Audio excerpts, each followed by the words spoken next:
기도하겠습니다. 하나님, 오늘 누가복음 14장 합니다. 저희 오늘 말씀에 안에 숨겨져 있는 진리를 알 수 있도록 하여 주시옵고, 저희가 하나님께서 알려주신 진리, 그 진리로서 받아들일 수 있도록 그렇게 허락하여 주시옵소서. 예수 그리스도 이름으로 기도드렸습니다. 아멘. 1절부터 6절까지 같이 읽겠습니다. 시작. 안식일에 그분께서 빵을 잡수시러 우두머리 바리새인들 중에 한 사람의 집에 들어가시니 그들이 그분을 지켜보더라. 보라, 그분 앞에 수종이 있는 어떤 남자가 있더라. 예수님께서 응답하여 율법사들과 바리새인들에게 말씀하여 이르시되 안식일에 병을 고치는 것이 율법에 맞느냐 하시니 그들이 잠잠하거늘 그분께서 그를 데려다가 고친 뒤 가게 하시고 또 그들에게 응답하여 이르시되 너희 중에 누가 낙이나 소가 있는데 그것이 구덩이에 빠지면 안식일에 그것을 즉시 끌어내지 아니하겠느냐 하신즉 그들이 이것들에 대하여 다시 그분께 대답하지 못하니라. 네, 지금 읽으신 말씀은 주님께서 바리새인 집에 가셨다가 수종 생긴 자 보시고 고쳐주셨다라는 말씀인데, 바리새인 집에는 바리새인이 살죠. 그래서 바리새인 집에 있던 수종 생긴 자는 바리새인이 될 수밖에 없는데, 바리새인 집에 가셨다 수종 생긴 자를 고주셨다라는 말씀은 바리새인 집에서 무록 생긴 바리새인 고쳐 주셨다라는 뜻이 되는 거예요. 그게 수종이라는 것은 그냥 방치해두면 암으로 발전하는 종양을 수종이라고 하시는 거죠. 무록을 의미하는 거예요. 근데 성경에서 물이라고 하시면 광야에 있는 주님 백성들의 발을 씻겨서 하나님 왕국으로 들여보내시는 말씀을 물이라 하시는 것인데, 그런 의미를 상징하는 물이 그런 의미를 상징하는 물을 백성들 씻기라고 맡겨주셨는데, 바리새인들에게 씻기지는 않고 그냥 가지고 있다가 그 물이 혹이 되었다라고 그래서 무록이라고 그렇게 말씀을 하시는 것이죠. 그래서 정리를 해보면은 1절부터 6절까지의 말씀은 주님께서 자신의 백성들의 발을 씻겨서 기도하고 누룩 없는 빵을 바치고 기름을 채워 불을 밝히는 곳인 하나님 왕국으로 집어넣으라 라고 레위지파 사람들에게 말씀을 맡기셨는데, 그들이 말씀으로 백성들을 씻기지는 않고 그거 가지고 있다가 무록이 생겨서 구덩이에 빠졌는데, 그들 중에 고치실 자들 고치셨다라는 그런 의미의 말씀이 되는 거예요. 5절에서 주님께서 율법사들과 바리새인들 중에게 너희 중에 낙이나 소가 있는데 그것이 구덩이에 빠지면은 안식일에 그것을 즉시 끌어내지 아니하겠느냐라고 물으셨는데, 초림 때 바리새인들과 율법사들은 구약 시대의 레위인들이 돌연변이가 일어나서 변질된 사람들이죠. 그러니까 초림 때 바리새인들이 레위인들이 되는 거예요. 그래서 주님께서 율법사들과 바리새인들에게 물으셨다라고 함은 레위인들에게 물으셨다라는 뜻이 되는 거예요. 성경에서 나귀는 하나님의 성막을 나르는 레위인들 의미하는데, 이스라엘 백성들이 양이라고 그러면은 따로 분리돼서 주님께 바쳐져서 주님의 몸이신 성막을 나르는 일을 했던 레위지파 사람들을 나귀라 하시죠. 그리고 성경에서 소는 씨를 뿌리기 위해 밭을 갈거나 빵 재료인 밀가루를 만들기 위해서 밀을 곱게 빻는 연자맷돌 돌리는 그 동물이 되는데, 이런 소는 곡식을 곱게 갈듯이 말씀의 법리를 따져가면서 묵상해 하나님의 말씀의 의의를, 하나님 말씀에서의 어떤 의의 기초를 다지는 일꾼들을 상징하는 하기 때문에 소는 율법사들이 되겠죠. 그래서 볼드체로 밑줄 쳐진 부분 주의해 가시면서 3절, 5절 다시 같이 읽겠습니다. 시작. 예수님께서 응답하여 율법사들과 바리새인들에게 말씀하여 이르시되 안식일에 병을 고치는 것이 율법에 맞느냐 하시니 또 그들에게 응답하여 이르시되 너희 중에 누가 낙이나 소가 있는데 그것이 구덩이에 빠지면 안식일에 그것을 즉시 끌어내지 아니하겠느냐 하신즉 네, 3절, 5절 말씀을 이어서 보면은 5절에서 구덩이에 빠진 소와 나귀는 그 율법사들과 바리새인들 의미한다라는 걸 알 수가 있겠죠. 그래서 3절에서 주님께서 율법사들과 바리새인들에게 안식일에 병을 고치는 것이 율법에 맞느냐 틀리느냐라고 물으심은 내가 내 백성에게 영원한 안식을 주는 안식일에 부록이 생긴 율법사들과 너희 바리새인들을 고쳐주는 것이 율법에 맞겠느냐 틀리겠느냐라고 물으신 것이고, 좀 더 정확하게 설명을 드린다면은 내가 안식일에 너희 고쳐주는 것이 맞느냐 틀리느냐라고 물으신 것이 되는 거예요. 7절부터 14절까지 같이 읽겠습니다. 시작. 그분께서 초대받은 자들이 으뜸가는 자리를 택하는 것을 눈여겨보시고 그들에게 비유를 들어 말씀하시되 내가 어떤 사람으로부터 결혼식에 초대를 받거든 가장 높은 자리에 앉지 말라. 그렇지 않으면 너보다 더 존귀한 사람이 그에게 초대를 받았을 때 너와 그를 초대한 자가 와서 내게 이르기를 이 사람에게 자리를 내주라 하리니 그러면 내가 수치를 당하며 가장 낮은 자리를 잡게 될까 염려하노라. 오직 내가 초대를 받거든 가서 가장 낮은 자리에 앉으라. 그러면 너를 초대한 자가 와서 내게 이르기를 친구여 더 높은 데로 올라가라 하리니 그때에 내가 너와 함께 음식 앞에 앉은 자들 앞에서 영예를 얻으리라. 누구든지 자기를 높이는 자는 낮아지고 자기를 낮추는 자는 높아지리라 하시니라. 그 뒤에 그분께서 또 자기를 초대한 자에게 이르시되 내가 점심이나 저녁을 만들거든 내 친구나 형제나 친족이나 부유한 이웃을 부르지 말라. 그들이 또한 너를 다시 초대하여 내게 되갚을까 염려하노라. 그러나 내가 잔치를 베풀거든 가난한 자와 불구한 자와 다리 저는 자와 눈먼 자들을 부르라. 그리하면 그들이 내게 보답하지 못하므로 내게 복이 있으리니 의인들이 부활할 때에 내가 보답을 받으리라 하시니라.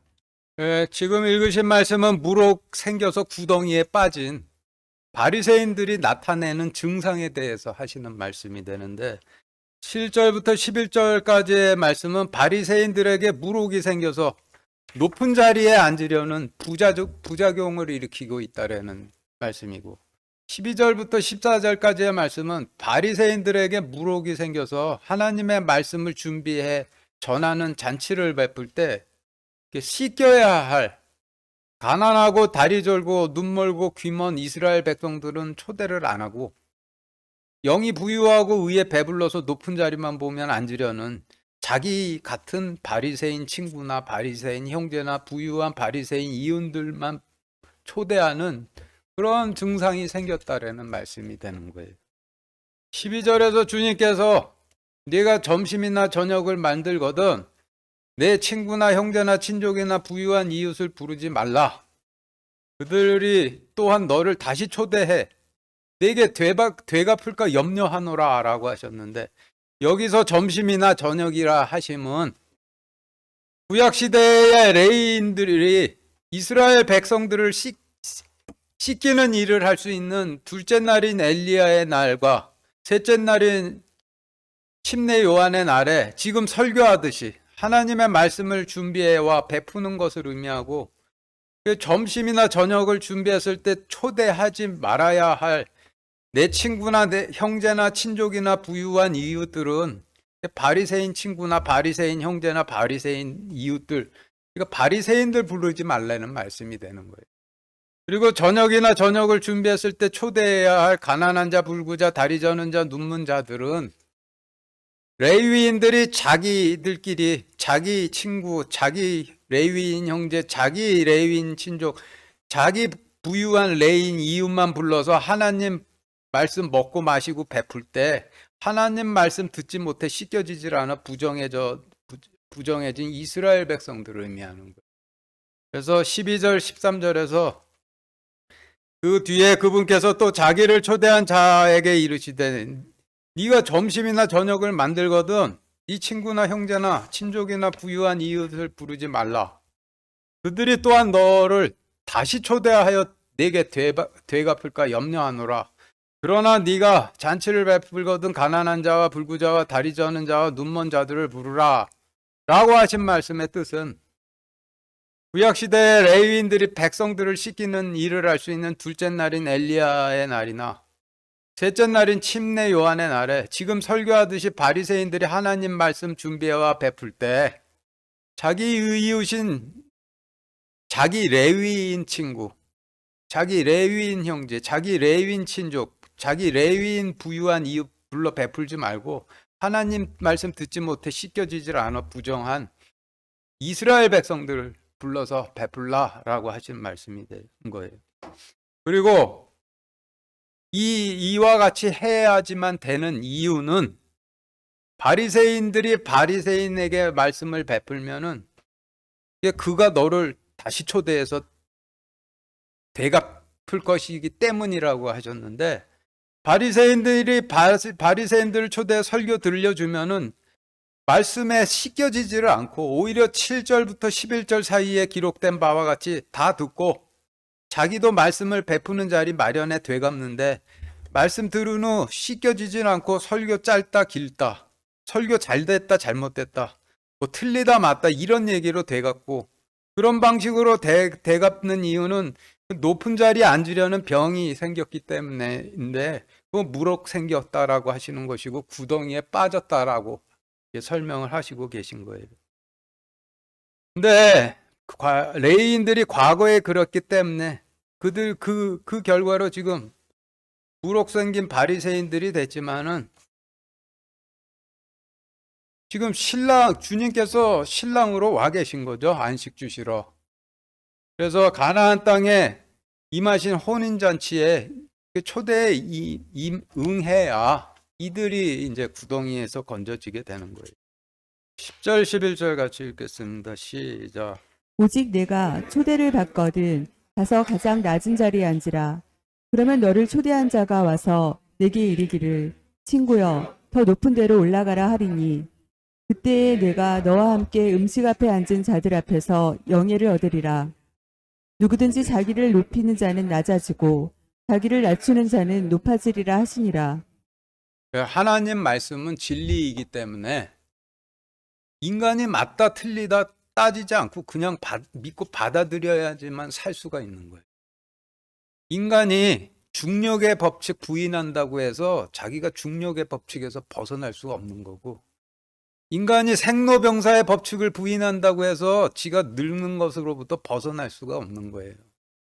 하나님 말씀 진리이기 때문에 아무리 지가 편한 방식대로 해석한다고 하고 받아들인다고 해서 그 결과를 절대 피하지 못해요. 그렇다면 하나님 말씀을 자기 평안한 방식대로 해석하는 자리가 아니라 오로지 듣는 자리는 낮은 자리에 앉은 자가 되어야지 마지막 때에 하나님께서 도둑처럼 자기 왕국에 임하셔서 혼인잔치에 초대하실 때도 따라가 혼인잔치 만찬 먹게 되는 거죠. 그런데 바리새인들처럼 씻겨지지 않고 머리만 커져갖고 높은 자리에 앉으려고 하면은 주님께서 도둑처럼 임하셔서 지네들에게 혼인잔치 초대하고 계시는데 자기가 초대를 거절하고 있는지 아닌지도 모르면서 거절하다가 천국문 영원히 닫히게 되는 것이고 그 뒤에 우리에게도 문을 열어주셔서 하면 문을 두드리게 되는데 지금 바리새인들에게 지금 그 일이 일어나고 있는 거예요. 15절 같이 읽겠습니다. 시작. 그분과 함께 음식 앞에 앉은 자들 중에 하나가 이것들을 듣고 그분께 이르되 하나님의 왕국에서 빵을 먹을 자가 복이 있나이다 하매. 네, 지금 읽으신 말씀 주님께서 누가복음의 스토리를 완성하시기 위해서 누군가에게 말씀을 주셔서 대언하도록 하신 것인데 주님의 초림은 그동안 인간 왕들에 의해 대리 통치되었던 가나안 땅에 하나님께서 직접 통치하시러 임하신 것이니, 전에는 가나안 땅이 대리 통치자들에 의해 통치되는 왕국이었다라고 그러면, 소림 때는 소림하신 하나님께서 직접 통치하시는 하나님의 왕국이 되는 것이죠. 그래서 하나님의 왕국에서 빵을 먹는 자가 복이 있나이다 라고 대언케 하신 말씀의 뜻은, 하나님께서 통치자로 임하에 계신 하나님의 왕국에서 하나님께서 베푸시는 영원한 영원한 생명을 얻게 하는 말씀을 먹는 백성들이 천국에 들어갈 자라고 하시는 그런 뜻이 되는 거예요. 16절부터 20절까지 같이 읽겠습니다. 시작.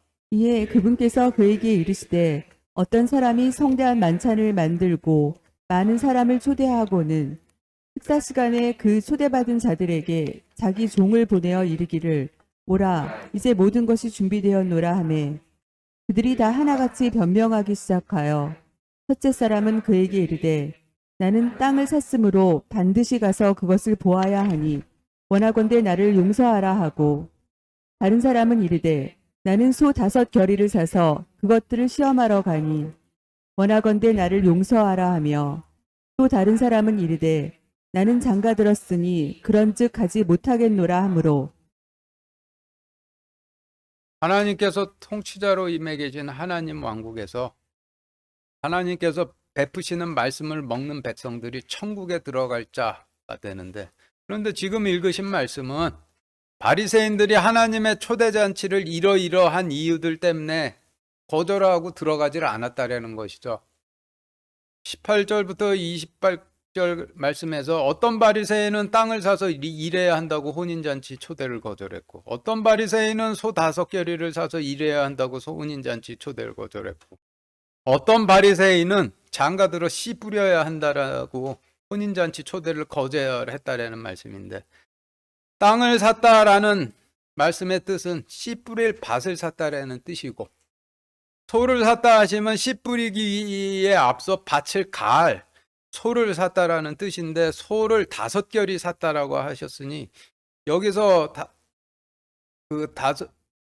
다섯이라 하시면 모세 오경을 뜻하게 되겠죠. 그래서 소 5겨리를 사 시험한다라고 하신 말씀의 뜻은 모세 오경 열심히 묵상해서 하나님 의를 세우는 일을 할 자들 준비했으니 그들과 가서 함께 일해야 한다라는 뜻이 되는 거예요.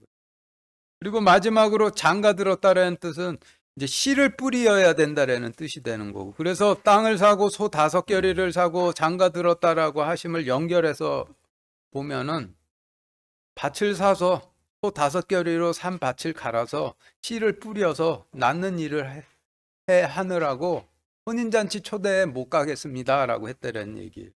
그리고 그 뜻은 바리새인들이 바리새인 친구, 바리새인 형제, 바리새인 친족, 부유한 바리새인 이웃들을 취해서 모경을 맷돌로 갈듯이 잘 묵상하고 설교를 준비해 그들에게 씨를 뿌려서 약속의 아들 낳는 일을 하러 가야 하기 때문에 혼인잔치 초대를 거절했다는 뜻인데, 그런데 자기들이 낳아야 할 약속의 아들께서는 이미 도둑처럼 와 계시고, 하나님께서 자신의 왕국에 임해 계신 날은 그동안 이스라엘 백성들이 하던 모든 일을 끝내고 혼인잔치에서 잔치를 먹으면서 안식하는 안식일이니, 주님께서 안식을 베푸시는 안식일에 밭 사고 소 사고 밭을 갖고 씨를 뿌리고 하는 일을 하겠다라고 한다라면은, 안식일에 일하는 자는 반드시 죽이라 하신 율법에 따라 죽임을 당하게 되는 것이죠. 그래서 레위기에서 안식일에 일하는 자들은 반드시 죽일지어다라고 하는 명령을 주셨는데, 그 명령이 의미하는 바가 주님께서 임하신 초림 때 씨를 뿌려서 그리스도를 낳겠다 하는 바리새인들 죽을 것이라고 하신 그런 말씀이 됐던 거예요. 21절부터 23절까지 같이 읽겠습니다. 시작. 이에 그 종이 와서 자기 주인에게 이 일들을 알리매 그때 집주인이 노하여 자기 종에게 이르되 빨리 도시의 거리와 골목길로 나가서 가난한 자와 불구자와 다리 저는 자와 눈먼 자들을 여기로 데려오라 하리냐. 그 종이 이르기를 주인이여 주인께서 명령하신 대로 하였을 때 여전히 자리가 있나이다 하니 주인이 종에게 이르되 큰 길과 산 울타리로 나가서 사람들을 들어오도록 강권하여 내 집을 채우라. 네, 주님께서 혼인잔치를 초대하실 때 이게 초대의 우선순위가 있죠. 첫 번째가 레위 지파 사람들이고, 두 번째가 그 외 다른 지파 백성들이고, 세 번째가 산 울타리에 머물고 있는 사람들이 되는 거예요. 초림하신 주님께서 첫 번째로 혼인잔치에 초대하신 그 레위 지파 사람들은 안식일에 일해야 한다라고 다 혼인잔치 초대 거절하고 가버렸고, 두 번째로 초대된 다리 절고 눈 멀고 귀 먼 자들은 레위인들로부터 씻겨지질 않아 부정해진 이스라엘 백성들인데, 이스라엘 백성들은 총 12지파이지만 12지파 중에서 10지파는 BC 750년경에 북이스라엘 멸망할 때 전부 아수르로 끌려가 사라져 버렸으니까, 초림 때는 유다지파와 소수의 베냐민 지파만 남아있다가 혼인잔치에 초대가 되어진 거죠. 그리고 세 번째로 산울타리에 있는 사람들이 강건되어서 초대되었다라고 하셨는데, 산울타리가 어떤 뜻인지 알아보기 위해서 출애굽기 19장 11, 12, 23절 이어서 같이 읽겠습니다. 시작. 셋째 날을 예비하게 하라. 셋째 날에 주가 온 백성의 눈앞에서 시내산 위로 내려오리라. 너는 백성을 위하여 사방의 경계를 정해주고 이르기를 너희는 스스로 조심하여 산에 오르거나 산의 경계에 닿지 말지니 누구든지 산에 닿는 자는 반드시 죽임을 당할 것이니라. 모세가 여호와께 아뢰되 주께서 우리에게 명령하여 이르시기를 산 주위에 경계를 세워 산을 거룩하게 하라 하셨사온즉 백성이 시내산에 오르지 못하리이다. 네, 지금 읽으신 말씀을 통해 볼 때 산 울타리는 산 경계를 뜻하는 건데, 산 경계 안쪽은 하나님께서 통치하시는 높은 곳인 하나님 왕국이 되고, 산 경계 바깥쪽은 낮은 곳인 광야이고, 하나님 왕국과 광야 사이를 나누는 경계인 산 울타리는 가나안 땅과 광야 나누는 요단강처럼 하나님 왕국과 광야 사이를 나누는 시기는 물이 되겠죠. 그래서 산 울타리에 있는 자들을 억지로라도 들여오게 하여 내 집을 채우라 라고 하시면, 아직 하나님 왕국으로 들어가지 않고 광야에서 왔다 갔다 하는 나그네들을 억지로 강권해서라도 침례 요한이 전했던 침례의 말씀, 그런 말씀을 전해서라도 씻겨서 물을 건너게 하여 혼인잔치에 초대하라라고 명령하신 것이 되는 거예요.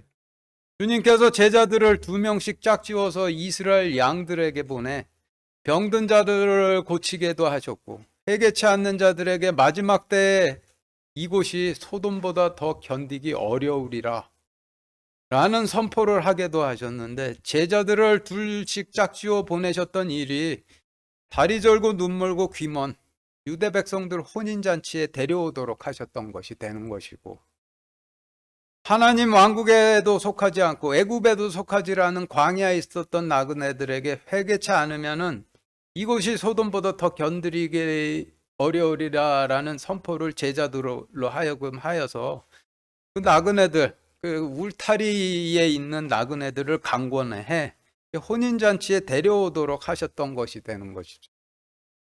24절 같이 읽겠습니다. 시작. 내가 너희에게 이르노니 전에 초대한 그 사람들 중에는 아무도 내 만찬을 맛보지 못하리라 하였느니라 하시니라. 네, 지금 읽으신 말씀은 첫 번째로 침례 요한을 보내셔서 혼인잔치 초대했을 때 거절한 바리새인들 천국에 들어가지 못하리라 라고 하신 말씀이 되는 거죠. 25절 같이 읽겠습니다. 시작. 큰 무리들이 그분과 함께 갈 때 그분께서 돌아서서 그들에게 이르시되 예, 지금 읽으신 말씀에서 큰 무리들이라고 하시면 두 번째로 혼인잔치에 초대된 다리 절고 눈 멀고 귀 먼 백성들과 세 번째로 혼인잔치에 초대된 광야에 있었던 나그네들을 의미하죠. 그래서 제자들이 가서 그 초대해서 혼인잔치에 초대된 자들이 이제 무리가 되어서 주님을 따르게 되었다라는 그런 말씀이 되는 거예요. 26절, 27절 같이 읽겠습니다. 시작. 어떤 사람이 내게 오면서 자기 아버지나 어머니나 아내나 자녀나 형제나 자매나 참으로 자기 생명도 미워하지 아니하면 능히 내 제자가 되지 못하고 누구든지 자기 십자가를 지고 나를 따라오지 아니하는 자도 능히 내 제자가 되지 못하리라. 이거는 이제 그 혼인잔치에 초대돼서 따르게 된 다리 절고 눈 멀고 귀 먼 백성들과 광야에 있었던 나그네들에게 주시는 말씀이죠. 26절에서 어떤 사람이 내게 오면서 자기 아버지나 어머니나 아내나 자네나 형제나 자매나 참으로 자기 생명도 미워하지 아니하면 능히 내 제자가 되지 못하리라고 하셨는데, 여기서 내 제자라는 것은 하나님의 왕국에서 빵을 먹는 복받은 자들을 의미를 하는 거예요. 그래서 주님의 말씀을 맡았던 바리새인들이 주님께서 영원한 안식을 베푸시는 혼인잔치 초대를 거절했는데, 거절 이유가 바리새인 형제나 바리새인 친척이나 부유한 바리새인 이웃들이 전해줬던 잘못된 교리 때문이고, 그들이 전해준 잘못된 교리에 따라서 이미 영원한 생명을 얻었다라는 그 착오 때문에 혼인잔치 초대를 거절한 것이죠. 그래서 바리새인들이 주님께서 초대하신 혼인잔치에 이제 들어가려면은 그들에게 잘못된 교리를 전해주던 자기네 바리새인 형제, 바리새인 친척, 바리새인 이웃들 버려야만 하는 것이고, 그들이 전해줬던 잘못된 교리에 따라서 얻었다고 철석같이 믿었던 영원한 생명도 반드시 버려야만 하죠. 바리새인들은 혼인잔치 초대를 거절해 그냥 자기들로 가버렸고, 다리 절고 눈 멀고 귀 먼 유대 백성들과 나그네들이 주님을 따르는데, 이들도 영원한 안식을 주시는 주님의 혼인잔치 만찬을 먹으려면은 그동안 자신들에게 잘못된 교리 가르치던 바리새인들 버려야 되는 거죠. 그리고 그들이 전해줬던 잘못된 교리에 따라서 얻었다라고 믿었던 영원한 생명도 반드시 버려야지만은 주님께서 초대하신 혼인잔치 만찬을 먹을 수 있는 제자들이 될 수가 있는 거예요. 그리고 반대로 다리 절고 눈 멀고 귀 먼 유대 백성들이나 나그네들이 자신들에게 잘못된 교리 가르쳐주고 잘못된 교리에 따라서 얻었다라고 믿는 생명, 영원한 생명 버리지 않으면은 주님께서 초대하신 혼인잔치에서 만찬 먹을 수 있는 제자 못 되는 것이죠. 그래서 어떤 사람이 내게 오면서 자기 아버지나 어머니나 아내나 자녀나 형제나 자매나 참으로 자기 생명도 미워하지 아니하면 능히 내 제자가 되지 못하고 라고 하신 말씀은 지금 설명하신 그런 의미가 되는 거예요. 그리고 이거는 교회 시대에도 마찬가지죠. 간단하게 다시 정리를 해보면은 혼인잔치에 초대된 다리 절고 눈 멀고 귀 먼 백성들이나 나그네들에게 전에 너희에게 되도 않는 싸구려 복음 전해줬던 사람들 싹 다 잊어버리고, 그들이 전해줬던 싸구려 복음 전부 다 잊어버리고 싸구려 복음으로 얻었다라고 생각하던 싸구려 구원 잊어버리지 않으면은 주님께서 도둑처럼 임하셔서 영원한 생명을 베푸시기 위해 주시는 혼인잔치 만찬 못 먹는다라는 뜻이 되는 거예요. 그리고 27절에서 누구든지 자기 십자가를 지고 나를 따라오지 아니하는 자도 능히 내 제자가 되지 못하리라라고 하셨는데, 그 십자가는 제단 의미하죠. 우리가 기도하는 제단을 십자가라고 하는 거예요. 그래서 우리가 기도하는 제단을 깨끗이 하고 있으면은 마지막에 주님께서 자신을 바쳐주시는 제단이 되는 거예요.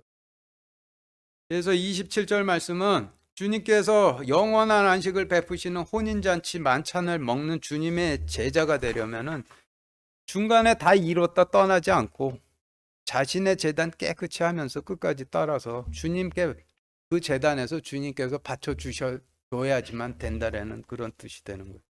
28절부터 32절까지 같이 읽겠습니다. 시작. 너희 중에 누가 망대를 세우려 할 때 자기가 가진 것이 그것을 완성하기에 충분한지 먼저 앉아서 그 비용을 계산하지 아니하겠느냐. 그렇게 하지 아니하여 그가 기초만 놓은 채 그것을 완성하지 못하면 그것을 보는 모든 자가 그를 조롱하기 시작하여 이르되 이 사람이 세우는 일을 시작하고 완성하지는 못하였다 하리라. 또는 어떤 왕이 다른 왕과 전쟁을 하려 할 때 자기를 치려고 2만 명을 거느리고 오는 자를 자기가 10,000명으로 당해낼 수 있을지 먼저 앉아서 곰곰이 생각해 보지 아니하겠느냐. 만일 그렇게 할 수 없다면 다른 왕이 아직 멀리 있을 때 그가 사신단을 보내어 평화의 조건을 구하느니라. 28절에서 너희 중에 누가 망대를 세우려 할 때 자기가 가진 것이 그것을 완성하기에 충분한지 먼저 앉아서 그 비용을 계산하지 아니하겠느냐라고 하셨는데, 이 말씀에서 망대는 주님께서 도둑처럼 오시나 안 오시나 지켜보는 망대 의미하는 거죠. 그래서 28절부터 30절까지의 말씀은 바리새인들처럼 자신들이 가지고 있는 게 너무 구원에 합당하다라고 생각하면은 그 망대를 주님께서 오시나 안 오시나 살피는 망대를 세우지도 않고, 망대 위에서 주님께서 오시나 안 오시나 지켜보면 기다리지도 않다가 자신들도 모르게 혼인잔치 초대를 거절하게 되는 것이고,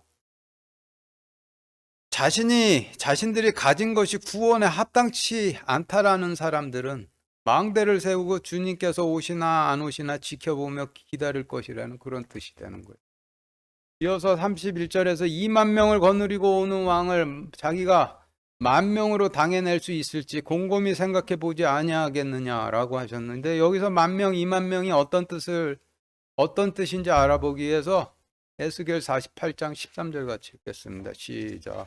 제사장들의 경계 맞은편에서 레위 사람들은 길이 25,000 갈대, 너비 10,000 갈대를 차지하리니 그 전체 길이는 25,000 갈대요. 너비는 10,000 갈대라. 레위인들이 돌연변이 일으켜서 바리새인 된 것이니까 지금 읽으신 말씀은 주님께서 바리새인들에게 주신 몫에 대한 말씀이 되는데, 주님께서 과거에 그 레위인들에게 후에 바리새인들이 된 레위인들에게 주신 몫의 길이가 25,000 갈대라고 하셨는데, 25,000이라고 그러면 2하고 5죠. 그러니까 오병이어에서 2어와 오병을 25,000이라고 하신 것이고, 그리고 성경에서 오병이어는 주님께서 모세를 통해 주신 모세 오경과 홍해와 요단강에서 발을 씻도록 2번 주신 명령이 그를 의미하는 거죠. 이어서 과거 바리새인들에게 주신 그들의 목 중에서 너비를 만이라고 하셨는데, 여기서 만은 역사를 의미하는 거예요. 그래서 과거 바리새인들에게 레위인들에게 주신 그들의 몫은 길이는 25,000 갈대, 너비는 10,000 갈대라고 하시면, 과거의 레위인들에게 오병이어를 주셔서 소림 때까지 이어오도록 맡기신 일이 그 레위인들의 몫이었는데, 그런데 그 레위인들이 주님께서 모세를 통해 그들에게 맡기신 오병이어는 전부 갖다 버리고, 그 물은 가지고 있다 무록이 되었고, 오로지 조상 때부터 흘러온 역사에 대한 자부심만 가지고 있었는데, 그 에스겔서를 통해서 자신들에게 주신 몫의 길이인 25,000 갈대, 너비 10,000 갈대 중에서 길이 25,000 갈대는 전부 소멸해버린 것이고, 오로지 10,000 갈대만 자기 소유로 가지고 있는 게 되는 것이죠. 이어서 누가복음 14장 31절 다시 같이 읽겠습니다. 시작. 다른 왕과 전쟁을 하려 할 때 자기를 치려고 2만 명을 거느리고 오는 자를 자기가 10,000명으로 당해낼 수 있을지 먼저 앉아서 곰곰이 생각해 보지 아니하겠느냐. 지금 읽으신 말씀에서 2만 명을 거느리고 오는 자는 주님이시고, 자기가 가진 10,000명으로 20,000명 거느리고 오시는 주님을 당해낼 수 있는지를 곰곰이 생각해 봐야 할 왕은 바리새인들을 의미하는 거예요. 주님께서 바리새인들에게 25,000 갈 때 너비 길이 25,000 갈 때 너비 10,000 갈 때를 맡기시다라고 하셨는데, 그게 오병이어 맡기시고 초림 때까지 이어도록 하신 것을 그들의 몫으로 주셨다는 뜻이 되는 것인데, 그런데 초림 때 바리새인들이 오병이어 전부 갖다 버리고 물은 무록되고 오로지 조상 때부터 흘러온 역사만 자부심으로 갖고 있었는데, 이와 같은 자들을 10,000명 가진 왕이라고 하시는 거죠. 25,000은 다 날려먹고 10,000만 남은. 그리고 주님께서 모세오경과 발을 2번 씻기시는 물을 과거 레위인들에게 맡기시고 초림 때까지 이어오도록 하셨는데, 이 바리새인들이 자신들의 발도 씻지를 않고 백성들의 발도 씻기지를 않더라도 주님께서 오시면은 맡기셨던 맡기셨던 물로 심판을 하시게 되는 것이죠. 그 물로 심판을 하시게 된다라는 뜻은, 물로 발을 씻고 건너서 하나님 왕국에 서 있느냐, 아직 물로 발을 씻지를 않고 애굽이나 광야에 서 있느냐, 오직 이것으로 심판을 하신다는 뜻이 되는 거예요. 이것이 오병이어 중에서 이어로 심판을 하신다라는 것인데, 이것을 지금 20,000명을 데리고 오는 왕이라고 이렇게 설명을 하시는 거예요. 그래서 31절에서 어떤 왕이 다른 왕과 전쟁을 하려 할 때 자기를 치려고 20,000명 거느리고 오는 자를 자기가 10,000명으로 당해낼 수 있을지 먼저 앉아서 곰곰이 생각해 보지 아니하겠느냐 라고 하신 말씀은, 주님께서 레위인들에게 모세오경과 백성들 씻기시는 물을 맡기시고 그들의 초림 때까지 이어지도록 하셨는데, 레위인들이 맡기신 모세오경과 씻기시는 물로 씻지를 않고 있다 무록 생겼고, 그래도 조상 때부터 흘러온 역사에 대한 자부심만 가지고 그것이 너무나 구원에 합당하다라는 망상에 붙들려서 주님께서 오시나 안 오시나 살피는 망대를 세우지 않고 있다가 지금 주님께서 도둑처럼 임하셨다라는 말씀이 되는 거예요. 그래서 바리새인들이 자신들이 가지고 있는 것이 구원에 합당하다라는 망상에서 붙들리지를 않아 망대를 세우고 주님께서 오시나 안 오시나 살폈더라면은, 주님께서 물로 심판 20,000명으로 데리고 오시듯이 물로 심판을 하러 임하셨음을 발견했을 것이고, 그러한 주님을 발견했으면 주님께 사람을 보내서 평화의 조건을 구했을 것이라 라고 하시는 뜻이 되는 것이죠. 33절 같이 읽겠습니다. 시작. 이와 같이 너희 중에 누구든지 자기의 모든 소유를 버리지 아니하는 자는 능히 네 제자가 되지 못하리라. 주님께서 영원한 안식을 베푸시는 혼인잔치 초대를 거절한 바리새인들에겐 자신이 가진 것으로 구원받지 못할 것이라는 것을 깨닫는 것이, 자신들이 구원에 합당하다라고 자부하는 모든 소유, 자기네들이 가지고 있는 모든 소유를 버리는 것이 되는 거예요. 그래서 33절 말씀은 자신이 가진 것으로 구원받지 못한다라는 것을 깨닫고 망대를 세우든지, 자신들이 가진 것으로 구원받지 못한다라는 걸 깨닫고 도둑처럼 임하신 왕에게 평화의 조건을 구하든지 하지 않는다라면은 하나님의 왕국에서 빵을 먹고 영원한 안식으로 들어갈 수 있는 주님의 제자가 되지 못한다 라고 하시는 뜻의 말씀이 되는 거예요. 34절 35절 같이 읽겠습니다. 시작. 소금은 좋은 것이로되 만일 소금이 제 맛을 잃으면 무엇으로 그것의 맛을 내리요. 그것이 땅에도 거름더미에도 적합하지 아니하므로 사람들이 그것을 내버리느니라. 들을 귀 있는 자는 들을지어다 하시니라. 지금 레위인들이 이렇다라는 말씀인데, 성경에서 소금이 어떤 의미를 갖는지 알아보기 위해서 레위기 2장 13절 같이 읽겠습니다. 시작. 내 모든 소재물에 소금을 치라. 내 하나님의 언약이 소금을 내 소재에 빼지 못할지니 내 모든 예물에 소금을 드릴지니라.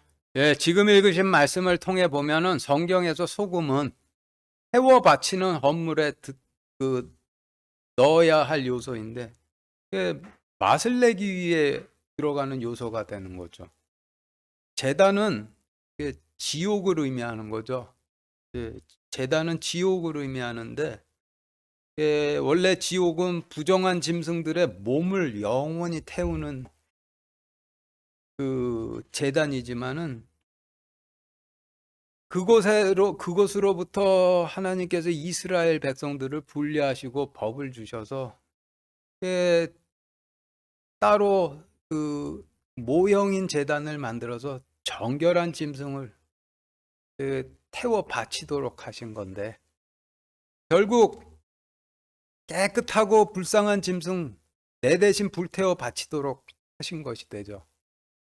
그래서 그와 같은 깨달으면서 바치는 것이 소금 뿌려서 바치는 것이고, 그것이 그와 같은 것을 깨닫는 것이 번제물의 맛을 내는 것이 되는 거예요. 그런데 초림 때 바리새인들이 자신들이 구원에 너무 합당하다고 생각했으니 번제물을 바치더라도 당연히 건성으로 바쳤을 텐데 그와 같이 바치는 것이 소금 없이 바치는 것이고, 그러면 번제물에 소금 맛이 없는 것이죠. 그리고 기호의 시대에는 기도를 바침이 구약 시대에 번제물을 바치는 것과 같은 셈인데, 바리새인들이 건성으로 헌물 바치듯이 건성으로 바치는 기도가 소금 맛이 없는 헌물 바치는 것이 되는 거예요. 창세기 19장 26절 같이 읽겠습니다. 시작. 롯의 아내는 뒤를 돌아보았으므로 소금 기둥이 되었더라. 하나님께서 소돔을 불로 태우셨는데 불로 태우신 소돔이 번제단이었죠. 그리고 소돔에서 불로 태워진 소돔 사람들이 불로 태워 바쳐진 번제물이었던 것이고, 그런데 그런 사실을 깨닫질 못하고 롯의 아내는 아쉽다라고 또 소돔을 돌아봤는데 소돔을 뒤돌아보았다가 소금 기둥이 되었는데, 소금 기둥이 된 롯의 아내가 번제대단인 소돔에 번제 제물인 소돔 사람들을 태워 바칠 때 맛을 내기 위해서 번제물 위에 뿌려진 소금이었던 것이 되는 거죠. 그리고 바리새인들은 불태워질 이스라엘에서 롯의 아내처럼 맛을 모르고 있다라고 그렇게 말씀을 하시는 거예요. 마치겠습니다.